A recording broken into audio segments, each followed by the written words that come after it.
Bismillahirrahmanirrahim. Assalamualaikum warahmatullahi wabarakatuh. Waalaikumsalam warahmatullahi wabarakatuh. Alhamdulillah, kita bersyukur pada Allah SWT karena pada kesempatan yang berbahagia ini kembali lagi saya Abdul Manaf di channel Teras Hijrah Mamuju menyapa teman-teman semua karena akan membahas satu topik yang menarik, yakni seputar kisah teladan Nabiullah Ibrahim alaihissalam dan putranya Ismail alaihissalam. Nah, bagaimana kisahnya kita akan bahas dalam beberapa waktu ke depan. Kemudian juga salam dan selawat semoga tetap tercurah dan terlimpahkan kepada junjungan kita baginda Rasulullah Muhammad sallallahu alaihi wasallam. Allahumma shalli ala Muhammad wa ala sayyidina Muhammad. Baik, langsung saja kita akan membahas seputar kisah teladan Nabiullah Ibrahim alaihissalam dan putranya Nabiullah Ismail alaihissalam bersama cendekiawan muslim, yakni Ustadz Amin SPD. Baiklah, kita langsung saja menyapa beliau. Assalamualaikum warahmatullahi wabarakatuh. Waalaikumsalam warahmatullahi wabarakatuh. Alhamdulillah, sehat ya Ustaz? Alhamdulillah sehat. Ya, karena beberapa hari yang lalu kita sudah janjian untuk hadir di podcast ini, ya alhamdulillah Allah memberikan kesempatan hari ini ya Ustaz ya. Baik, apa yang bisa kita bagi sama teman-teman ini tentang kisah teladan Nabiullah Ibrahim alaihissalam dan putranya Ismail? Tafadhal Ustaz. Baik, terima kasih. Bismillahirrahmanirrahim. Assalamualaikum warahmatullahi wabarakatuh. Waalaikumsalam warahmatullahi wabarakatuh. Alhamdulillahirabbil alamin.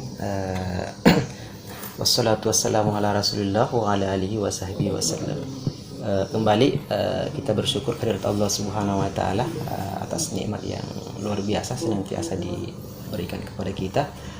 Semoga kita menjadi hambanya yang pandai mensyukuri nikmat Allah Subhanahu wa taala. Salawat dan salam juga tercurah kepada baginda Nabi Sallallahu Alaihi Wasallam, juga kepada keluarganya, sahabatnya, dan kepada seluruh umatnya yang senantiasa istiqomah di dalam menjalankan perintah Allah Subhanahu Wa Taala. Baik, sahabat hijrah, bahwa secara singkat kemudian syariat penyembelihan yang kemudian dilakukan oleh umat Islam itu tentu diawali dengan Nabi Ibrahim alaihissalam itu mendapatkan perintah Allah Subhanahu wa taala. Yang ini kemudian diabadikan di dalam surah As-Saffat ayat 102. Kemudian di surah As-Saffat itu kemudian menyatakan a'udzubillahi minasyaitonirrajim, bismillahirrahmanirrahim. Falamma balaga ma'ahu sa'ya, ketika anak itu mencapai usia balik, qala ya bunayya inni ara fil manami anni adbahuka. Ibrahim berkata, wahai anakku, aku melihat di dalam mimpiku aku menyembelihmu. Panzur madza tara, maka pikirkanlah bagaimana pendapatmu. Qala ya abati if'al ma tu'mar, wahai ayahku, Ismail berkata, wahai ayahku, kerjakanlah apa yang diperintahkan kepadamu. Satajiduni insyaallah minas sabirin, insyaallah engkau akan mendapatiku termasuk dari orang-orang yang bersabar. Jadi dari ayat ini kemudian disebutkan bahwa ini adalah merupakan awal mula disyariatkannya kurban bagi umat Islam yang kemudian didahului oleh Nabi Ibrahim alaihissalam mendapatkan perintah dari Allah Subhanahu wa taala. Jadi kemudian disebutkan bahwa mimpi ini adalah mimpi yang berkali-kali kemudian dialami oleh Nabi Ibrahim alaihissalam, sehingga kemudian beliau meyakini bahwa ini adalah wahyu, dan memang mimpi Nabi itu adalah wahyu. Berbeda dengan kita tentu bukan wahyu. Nah, ketika beliau kemudian memimpikan itu dan meyakini bahwa ini adalah wahyu dari Allah Subhanahu wa taala yang kemudian itu dimimpikan berkali-kali, kemudian beliau menyampaikan kepada anaknya, wahai anakku, aku melihat dalam mimpiku aku menyembelihmu, maka pikirkanlah bagaimana pendapatmu. Maka luar biasa jawaban dari anaknya ini. Beliau Ismail ini kemudian mengatakan, if'al ma ta'mar, if'al ma tu'mar, kerjakanlah apa yang diperintahkan. Satajiduni insyaallah minas sabirin, maka engkau akan mendapatiku insyaallah termasuk orang-orang yang bersabar. Jadi inilah kemudian dua sosok manusia yang memiliki tingkat keimanan dan ketakwaan kepada Allah Subhanahu wa taala dengan puncak keimanan yang luar biasa. Di mana kemudian kalau sebelum-sebelumnya Allah Subhanahu wa taala memerintahkan kepada Nabi Ibrahim dengan berbagai macam perintah yang kemudian itu dilaksanakan, tapi kemudian di puncak ujian ini kemudian Allah Subhanahu wa taala kembali memberikan ujian yang luar biasa kepada Nabi Ibrahim, kemudian meminta untuk mengorbankan anaknya. Jadi bukan lagi materi, tapi kemudian anak yang begitu sangat disayanginya, di mana dalam sirah disebutkan bahwa penantian Nabi Ibrahim ini adalah penantian yang cukup panjang dan sangat dinantikan. Anak yang dicintai. Anak yang begitu sangat dicintai, kemudian barulah lahir setelah penantian yang begitu lama. Tapi kemudian tidak berselang lama setelah itu mendapatkan Allah menguji kembali Nabi Ibrahim dengan anak yang begitu sangat dicintainya ini. Diminta untuk disembelih. Ini adalah merupakan perintah dari Allah Subhanahu wa taala, diminta untuk dikurbankan seperti itu. Bermula dari mimpi. Dan ini adalah wahyu ya, datang dari Allah Subhanahu wa taala. Luar biasa. Nah, kalau kita melihat sejarah singkatnya ini ya memang kisah Nabiullah Ibrahim alaihissalam dan putranya Ismail ini mengajarkan kita banyak hal, termasuk diantaranya pengorbanan ya. Pengorbanan. Nah, kira-kira menurut Ustadz, ibrah yang kita bisa dapat dari kisah singkat ini menurut Ustadz apa? Biar teman-teman bisa mengambil ibrah di balik dari kisah tersebut. Iya. Jadi kisah ini adalah merupakan madrasah dari Allah Subhanahu wa taala dengan kurikulum yang merupakan dari Allah Subhanahu wa taala juga, dengan pemeran manusia terbaik, salah satu manusia terbaik yakni Nabiullah Ibrahim alaihissalam. Sehingga ini patut menjadi ibrah sepanjang zaman bagi kita. Di dalamnya banyak ibrah yang bisa kita petik. Tentu salah satu ibrah yang bisa kita ambil adalah melihat di mana kekuatan, keteguhan, kesabaran dan totalitasnya Nabi Ibrahim alaihissalam di dalam melaksanakan perintah Allah Subhanahu wa taala. Jadi luar biasa keteguhan dan kesabaran Nabi Ibrahim ini di dalam menjalankan perintah Allah Subhanahu wa taala. Bahkan ketika anak yang begitu sangat dicintainya pun diminta oleh Allah Subhanahu wa taala untuk dikurbankan, oleh karena kekuatan keimanan dan ketakwaan Nabi Ibrahim itu tetap dijalankan oleh Nabi Ibrahim. Dia lebih mementingkan cinta yang lebih tinggi ya, iya, ketimbang cinta yang lebih rendah. Iya. Jadi cintanya kepada Allah Subhanahu wa taala itu mengalahkan cintanya terhadap anak yang begitu sangat dicintainya. Jadi kemudian ini adalah ibrah yang bisa kita ambil bahwa bagaimanapun cintanya kita terhadap materi, terhadap keluarga sekalipun, tentu sebagai seorang muslim kecintaan kita terhadap Allah Subhanahu wa taala itu di atas dari segalanya, seperti itu. Jadi ini adalah ibrah yang bisa kita ambil bahwa letakkanlah cinta itu, cinta yang terbesar kita kepada Allah Subhanahu wa taala, dan salah satunya bisa diwujudkan dengan melaksanakan apa yang diperintahkan oleh Allah Subhanahu wa taala dan meninggalkan apa yang dilarang. Walaupun apa yang diperintahkan itu bertentangan dengan kecintaan kita terhadap makhluk yang lain, seperti itu. Tapi luar biasanya Ustaz, ini kan esensinya akan menyembelih putranya Ismail ya. Ya bagaimana dengan Nabiullah Ismail, ini kan beliau ya mendapatkan berita yang esensinya akan menyembelih dirinya. Nah itu luar biasanya, dia itu menerima dengan sepenuh hati. Itu luar biasa ya. Kalau itu dibawa di era sekarang kira-kira seperti apa itu Ustaz?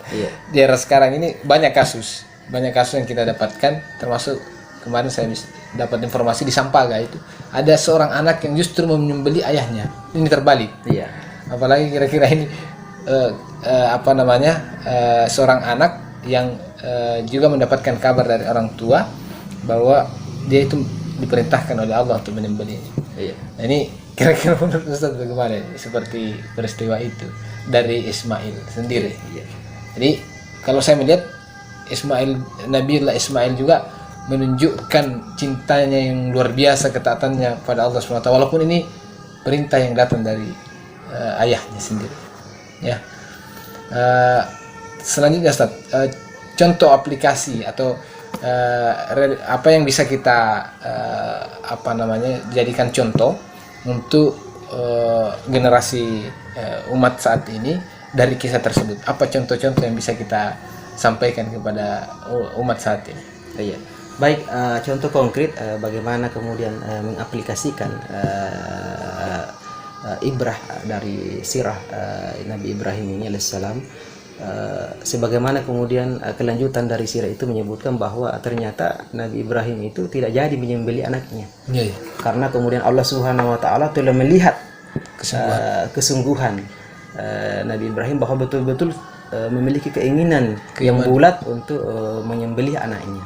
Nah, karena sudah bulat keinginan itu, bahkan kemudian pisau sudah diayunkan, tapi kemudian Allah Subhanahu wa taala karena Maha Pengasih lagi Maha Penyayangnya kepada hambanya, tentu memang sedari awal itu tidak menghendaki hal demikian. Ini hanya kemudian ujian yang diberikan kepada Nabi Ibrahim. Lantas kemudian digantikanlah oleh hewan kurban yang datang, bahkan kemudian disebutkan datang dari surga, yang kemudian itulah yang disembelih oleh Nabi Ibrahim. Maka kemudian ibrah yang bisa kita ambil secara praktis bisa kita terapkan dalam kehidupan kita, bahwa demikianlah Allah Subhanahu wa taala memberikan ujian dalam kehidupan ini, yang mana ujian itu sebetulnya tetap sesuai dengan kesanggupan kita. Maka ujian itu senantiasa berkesesuaian dengan level kekuatan keimanan dan ketakwaan kita. Dan ketika ujian itu datang, maka kita harus berkeyakinan bahwa ini masih bisa untuk kita laksanakan, dan kita laksanakan ujian itu, dan insya Allah kita bisa mendapatkan lolos dari ujian itu, sambil kemudian meyakini dalam diri kita bahwa andaikan ujian ini tidak sesuai dengan apa yang kita inginkan, sebagaimana Nabi Ibrahim malah bertentangan dengan rasa cintanya kepada anaknya, maka tetap dilaksanakan. Sebab Allah Subhanahu wa taala itu dengan kemaha pengasihannya dan maha penyayangnya itu tetap kemudian melihat hambanya, yang kemudian dengan perintah itu sesungguhnya di dalamnya terdapat efek positif yang bisa diambil. Umar rabbuka bizalamin lil abid. Rabbnya tidak akan pernah menzalimi hamba-Nya. Bahwa sesungguhnya segala jenis perintah yang diberikan oleh Allah Subhanahu wa taala itu adalah sesungguhnya di dalamnya ada nilai positif. Akan tetapi tidak selalu kita mengetahui di mana letak positif dari perintah maupun larangan Allah Subhanahu wa taala. Inilah yang kemudian harus tertanam dalam diri kita, bahwa senantiasa apa yang diperintahkan Allah itu yang baik, dan apa yang dilarang oleh Allah Subhanahu wa taala itu buruk. Nah, ini kemudian juga sebagaimana disebutkan dalam ayat Al-Qur'an, asa an takrahu syai'an wa huwa khairul lakum wa asa an tuhibbu syai'an wa huwa syarrul lakum wallahu ya'lamu wa antum la ta'lamun. Masyaallah. Allah mengatakan, boleh jadi engkau membenci sesuatu padahal itu buruk baik bagimu. Dan boleh jadi engkau menyukai sesuatu tapi sesuatu itu buruk bagimu. Wallahu ya'lamu wa antum la ta'lamun. Allah Maha mengetahui sedangkan engkau tidaklah mengetahui. Pengetahuan kita ini tidak sempurna, sehingga kemudian substansi dari perintah dan larangan Allah Subhanahu wa taala itu terkadang kita melihat bertentangan dengan keinginan dan harapan-harapan kita.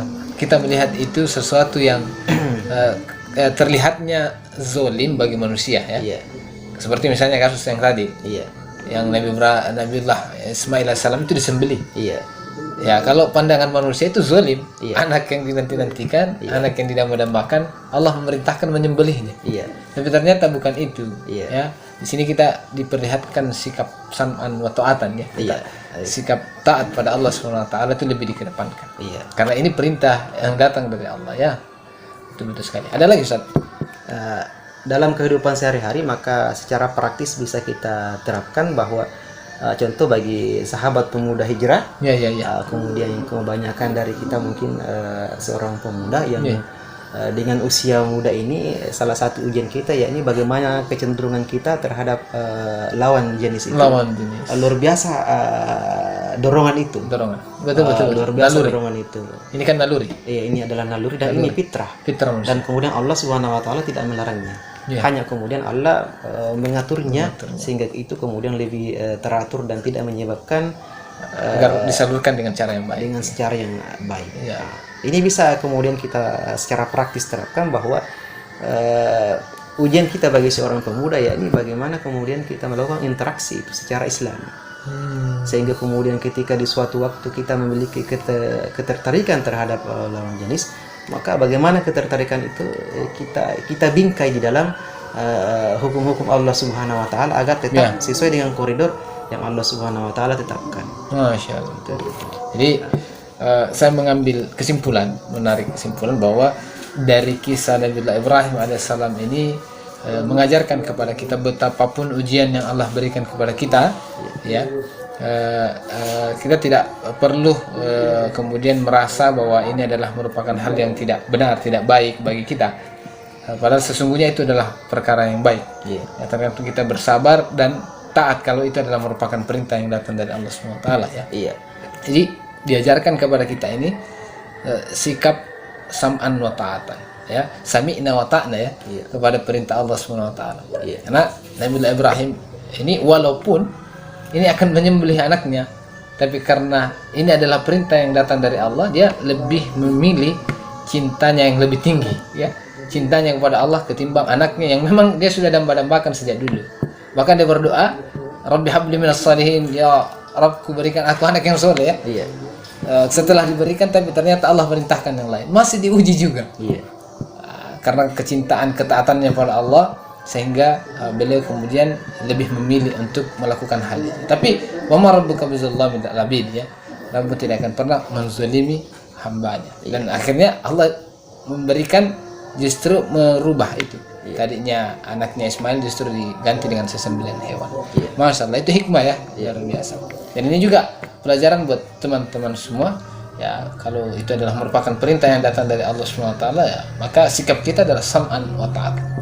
Inna makana qaulul mu'minin idza du'u illahi wa rasulihi liyahkuma bainahum yaqulu sami'na wa ata'na. Jadi jawaban orang-orang mukmin ketika diseru kepada Allah dan Rasulnya untuk berhukum kepada Allah dan Rasulnya, yakni kami mendengarkan lalu kemudian mereka taat. Itu ya, Ustaz, ya. Ya, ya, sebagai tambahan sedikit bahwa kemudian ini menjadi tips bagi kita untuk bagaimana lebih konsisten di dalam menjalankan perintah dari Allah Subhanahu wa taala itu, maka tanamkan dalam diri kita bahwa apa yang diperintahkan oleh Allah Subhanahu wa taala ketika itu berat bagi kita, maka jadikan itu sebagai ujian bagi kita. Jadikan itu sebagai ujian bagi kita bahwa ini adalah ujian Allah Subhanahu wa taala, yang kemudian dengan ujian itu Allah akan menaikkan level kita sebagai seorang muslim. Maka ketika ada sesuatu yang tidak kita sesuai dengan harapan kita, maka tanamkan dalam diri kita adalah ini adalah ujian dari Allah Subhanahu wa taala. Dan ketika ujian itu mampu untuk kemudian kita lalui, maka insya Allah kita akan memenuhi hasil. Karena sebagaimana yang kita juga pahami bersama bahwa sesungguhnya baik perintah Allah maupun larangan Allah itu sebetulnya memang baik bagi kita, hanya saja pengetahuan kita yang terbatas.